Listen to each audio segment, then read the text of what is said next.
오늘 복음은 너희는 따로 외딴 곳으로 가서 좀 쉬어라 하고 말씀하실 정도로 사람들에 둘러싸여 음식 먹을 겨를조차 없었던 상황에 이어지는 말씀입니다.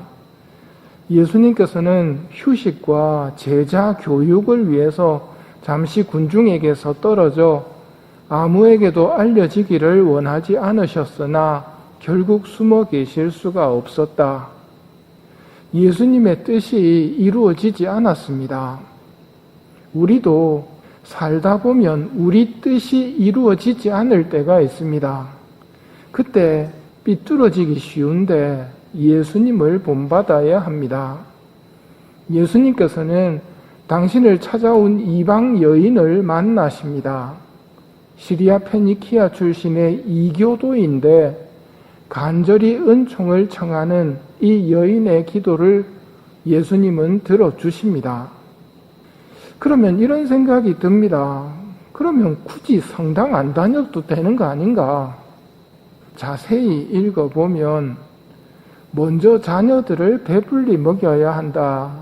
자녀들의 빵을 집어 강아지들에게 던져주는 것은 옳지 않다 하고 말씀하십니다. 이 말에 그 여인은 주님, 그러나 상 아래에 있는 강아지들도 자식들이 떨어뜨린 부스러기는 먹습니다 하고 응답하였고 예수님께서는 마귀가 이미 내 딸에게서 나갔다 하고 선언하십니다. 먼저 자녀들을 배불리 먹여야 한다. 자녀들의 빵을 집어 강아지들에게 던져주는 것은 옳지 않다. 상 아래에 있는 강아지들도 자식들이 떨어뜨린 부스러기는 먹습니다. 마귀가 이미 내 딸에게서 나갔다. 이 말씀은 자녀들의 빵을 강아지에게 던져주었다는 뜻이 아닙니다. 왜냐하면 이 여인은 하느님을 안 믿은 게 아니고 몰랐던 것입니다. 제자들을 파견하시며 주시는 첫 번째 명령이 하늘나라가 다가왔다고 선포하고 치유와 구마를 통해서 해방시키라는 것이 예수님의 파견 명령이었습니다. 그런데 예수님께서 이 여인에게 구마의 은총만 주시고 복음을 전하지 않으셨겠습니까?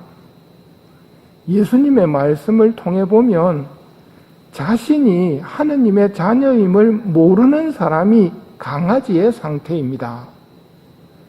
예수님은 이 여인을 자녀로 만들어 주시고 자녀의 빵을 여인에게 주십니다. 이것이 예수님께서 세상에 오신 뜻이고 그래서 우리는 복음을 전하는 것입니다. 하느님을 몰라서 믿지 않는 사람들, 삼국시대나 고려시대 사람들, 하느님께서 미워하시지 않습니다. 오늘날도 몰라서 믿지 않는 사람들이 있습니다. 하느님께서는 미워하시지 않습니다. 그리고 그들이 하늘을 향해 간절히 기도하면 들어주십니다. 다만 그들도 빨리 은총의 셈이신 하느님을 알고 사랑하도록 우리에게 복음을 전하라고 명령하십니다. 이 이교도 여인은 구마와 치유의 능력이 예수님께 있지 않을까 하며 소문을 듣고 왔을 것입니다.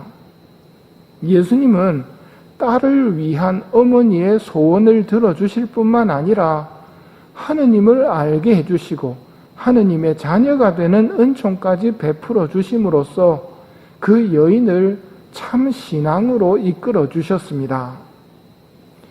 이스라엘 사람들 눈에 우리 한국 사람도 이방인입니다. 하지만 하느님의 은총으로 하느님을 아빠, 아버지라 부르는 자녀가 되었습니다. 이 여인과 우리의 모습을 비교해 보아도 좋겠습니다. 이 여인처럼 우리도 은총을 입었기 때문입니다. 은총을 입은 우리가 바리사이처럼 변질되고 있지는 않은지 하느님을 형식적으로 부르며 신심의 힘은 믿지 않고 사람들 눈만 의식하는 위선자로 변하고 있지는 않은지 아니면 아무것도 몰랐던 우리에게 하늘나라를 알려주시고 세례성사로 하느님의 자녀가 되게 해주셔서 하늘나라의 상속자, 하느님의 상속자로 만들어 주셨음에 대해서 정말 하느님께 감사하며 기쁘게 살고 있는지 말입니다. 자녀들의 빵을 집어 강아지들에게 던져주는 것은 옳지 않다는 말씀 잘못 읽으면 엉뚱한 것으로 빠지기 쉽습니다. 우리는 하느님께서 사랑이시라는 것을 기억하고 성경을 읽어야 합니다. 세상의 불행을 하느님 탓으로 돌리려는 마귀의 유혹이 기승을 부리는 오늘날 유혹에 빠지지 않도록 아버지의 도움을 청하도록 합시다. 하느님은 사랑이십니다. 그리고 하느님께서 왜 그렇게 하시는지 우리가 물을 자격도 없을 뿐더러 설명해 주셔도 우리는 이해할 능력조차 없는 사람들입니다. 우리가 확실히 가지고 있어야 할 답은 하느님은 사랑이시라는 것으로 충분합니다. 마귀가 우리를 유혹하며 하느님께 손가락질을 하고 하느님 탓으로 돌리려고 하는 오늘날 유혹에 빠지지 않도록 꼭 기도해야 합니다. 세상 일이 내 뜻대로 되지 않을 때, 또 내 뜻이 분명히 나쁜 게 아니고 좋은 것임에도 사람들이 거부를 할 때 예수님처럼 그럼에도 불구하고 항상 선을 추구하고 이웃 사랑을 실천하는 삶을 살아야 합니다. 오늘 미사 중에 이방인이었던 우리를 불러 하늘나라 상속자로 삼아주신 아버지께 깊은 감사를 드리며 이 미사를 봉헌합시다.